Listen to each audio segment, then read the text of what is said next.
আসসালামু আলাইকুম। আজকে আমরা দেখব যারা উইন্ডোজ 10 প্রো ব্যবহার করেন তাদের এই ডেস্কটপে কেন দিস পিসি বা ফাইল এক্সপ্লোরার আসে না। সাধারণত দিস পিসি আইকনটা এখানেই থাকে, তবে কিবোর্ড থেকে উইন্ডোজ ও এই বাটন চাপলে যদিও দিস পিসিতে ঢোকা যায়, তবুও আমরা চাই ডেস্কটপে যেন এই আইকনটা থাকে। দেখুন, উইন্ডোজ বাটন চেপে দিস পিসি লিখলে এখানে এই আইকনটা চলে আসছে। দেখুন, ক্লিক করলে ঢুকতে পারছি। উইন্ডোজ 7 এটা চেপে ধরে টানলে ডেস্কটপে নিয়ে আসা যেত, কিন্তু উইন্ডোজ 10-এ এটার কোনো সুযোগ নেই। তাহলে চলুন শুরু করি আজকের ভিডিও।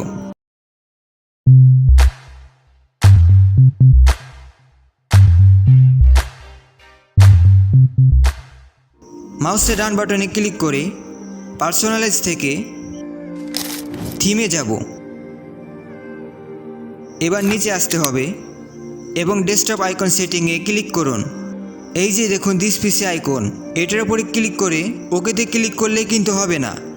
এই যে এখানে কম্পিউটার, এটার উপর টিক দিন, এরপর অ্যাপ্লাই এবং ওকেতে ক্লিক করুন। দেখুন আমাদের দিস পিসি আইকন চলে এসেছে।